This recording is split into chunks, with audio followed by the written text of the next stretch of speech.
Bom galera, meu nome é Kaique, eu vou estar ensinando hoje como está colocando o som no seu chat aí, ó. Esses chats aí são usados hoje em quase todos os web rádios praticamente. Vou estar ensinando aí, tirando essa dúvida aí de que eu acho que bastante pessoas têm.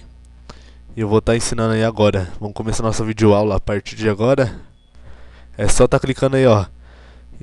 Entrando no seu chat aí, ó. Quando ele já estiver no seu site aí, ó.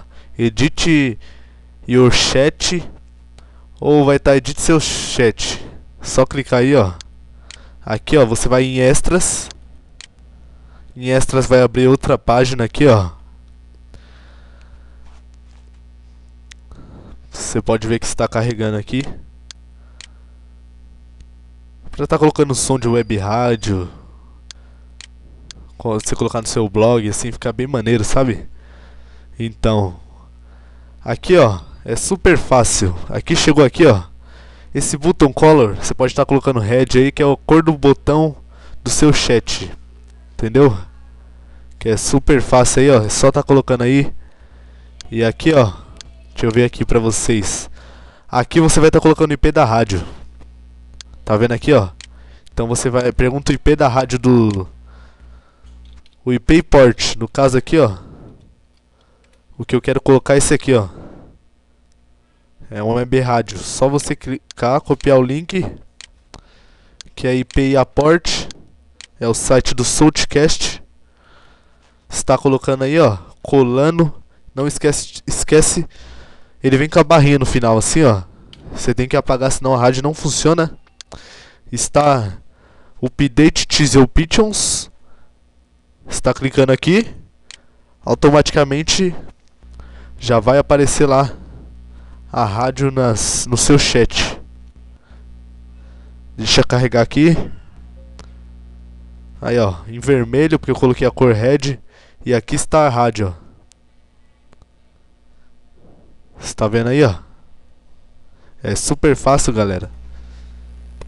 Você tá colocando a rádio pra tocar. Aqui já está tocando já. Vocês não vão escutar porque não ativei Stereo Mix. Mas já está tocando já. E é isso aí, galera. Espero que tenham entendido. Pode acessar minha web rádio aí, ó. Colocar o site aqui.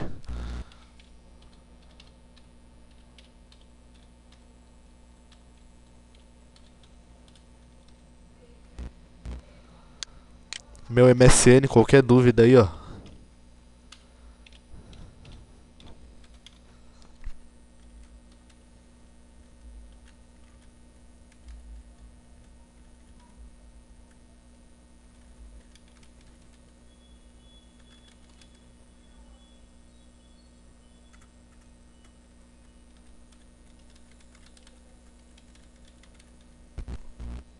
Está aí, ó. O minha web rádio, meu MSN, meu Skype. E esse último site aqui, ó. É se alguém precisar de hospedagem, algo do tipo. Só tá entrando aí, ó. O Wherever Host. Tá errado aqui. Wherever. Ah não, tá certo. Whereverhost.com. Está entrando no site aí, ó. E é isso aí, galera. Fui.